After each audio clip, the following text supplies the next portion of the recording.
The UK's Prime Minister resigned. The reflecting pool in DC is going through it. And Post readers shared some of the worst dad jokes we've ever heard. That's some of what we'll get to on The 7 from The Washington Post. I'm Hannah Jewell. It's Monday, June 22nd. Let's get you caught up with today's 7 stories. Number 1. Vice President J.D. Vance held peace talks with Iran in Switzerland. An initial deal to end the fighting between the U.S. and Iran took effect last week, but now the harder work of achieving a more permanent peace is underway. The issue at the heart of the conflict still needs to be resolved. That is, what limits, if any, Iran will accept on its nuclear program. So Vice President Vance returned to the bargaining table yesterday in pursuit of a breakthrough. He's facing significant headwinds. Israel and Iran's Lebanese ally Hezbollah have continued to trade strikes. Iran said it closed the Strait of Hormuz again in response to those strikes. And President Donald Trump is under pressure from parts of his own party who accuse him of making too many concessions to Iran. Nevertheless, speaking at a press conference yesterday, Vance put a positive spin on Trump's influence over the future of the Middle East. I think it's important for the American people, but people all over the world to appreciate that what's brought us to this moment is the president's leadership and the president's willingness to see a Middle East that is much different 10 years from now than it was 10 years ago. The political stakes for Trump and the Republican Party are high. The inflation made worse by the conflict has put pressure on many of Trump's supporters just a few months ahead of November's midterm elections.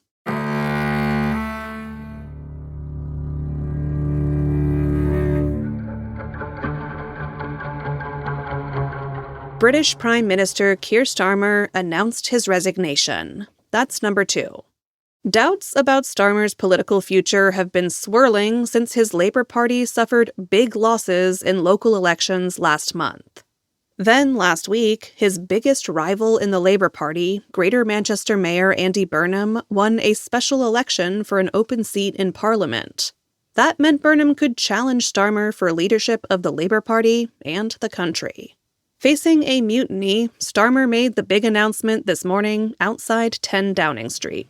The question my party is asking now is whether I am best placed to lead us into the next general election. I have heard the answer of my parliamentary party to that question, and I accept that answer with good grace. Every decision I've taken has been about putting the country I love first. That is why I will resign as leader of the Labour Party. Starmer said he will leave office by September once a new leader is chosen. This has not been a huge surprise this morning. Yesterday, President Trump announced that Starmer would resign before the Prime Minister could make any public statement himself. That stunned political observers in Britain.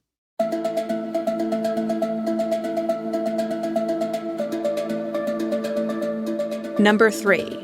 President Trump said another round of repairs to the reflecting pool will begin immediately. Trump's $14 million renovation of the Lincoln Memorial reflecting pool has not gone entirely to plan. Shortly after work was completed, there was a bloom of algae in the water, turning it a murky green. Then, sheets of the new paint started peeling from the basin. Yesterday, Trump said that more repairs would begin soon. Trump has blamed vandals for damage to the site, claiming that saboteurs had made a 250-foot-long gash in the facade using a blade. The Post could not immediately verify Trump's allegations, and reporters at the pool yesterday could not find a gash fitting that description. And at least 8 officers patrolling the site, when asked about Trump's allegation, could not point it out. But as of Saturday night, 5 people had been arrested and accused of vandalism. One man who was arrested said he had touched the peeling paint but did not cause damage.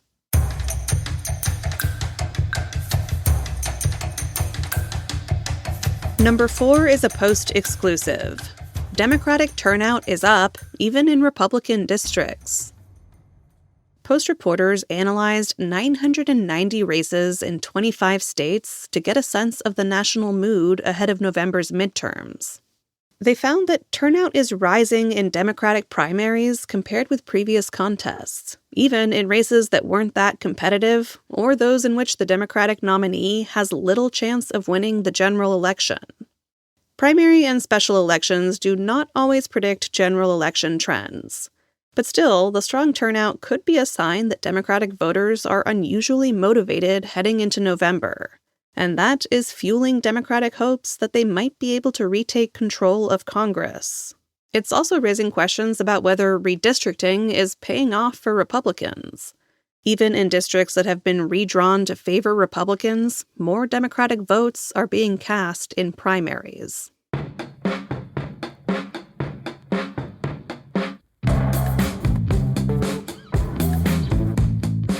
Number 5. Americans are eating more cottage cheese and less junk food. 1 in 8 Americans take a GLP-1 drug for diabetes or weight loss. As a result, many are embracing healthier eating habits. It's the biggest food shift in decades. According to a Cornell University study, households with at least one GLP-1 user cut spending on groceries by over 5% in 6 months.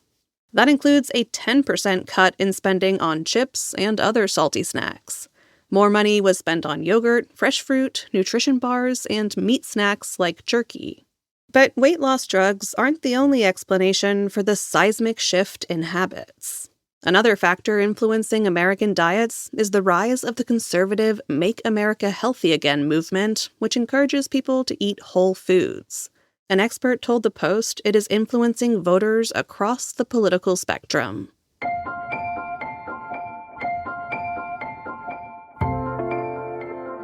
Many people don't realize they have a sleep disorder. That's number 6. Sarah Silverman is a sleep psychologist and behavioral sleep medicine specialist. She's a different Sarah Silverman from the comedian. This Sarah wrote for The Post about the signs that people might have real problems with their sleep that may need proper treatment. According to the CDC, between 50 million and 70 million Americans have an active sleep disorder. That includes insomnia, but also obstructive sleep apnea, restless leg syndrome, and more.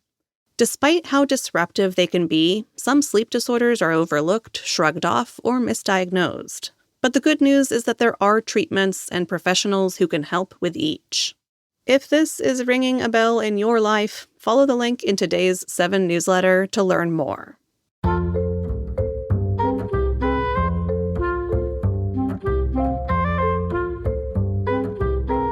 And at number 7, Post readers shared their favorite dad jokes, and some of them are truly appalling. Recently, we had a story about the social benefits of dad jokes. It was all about how these silly one-liners are not only good for tormenting children, they may also help strengthen the bond between fathers and their kids. We shared some examples on the podcast, which were pretty awful. And in honor of Father's Day, we're back with more. Post readers submitted their best jokes, also known as their worst ones, and we chose 39 to inflict on you. For example, Calvin Finley shared, "What do musicians do in a cemetery? They decompose." Or there's this one from David Jupiter. "What did one eye say to the other? Just between you and me, something smells." If you can stomach any more of these, the rest are in today's newsletter, which can be found in this episode's show notes. Or if you want to share a real stinker directly with me, email me at the7pod@washpost.com. That's the number 7. I look forward to reading them.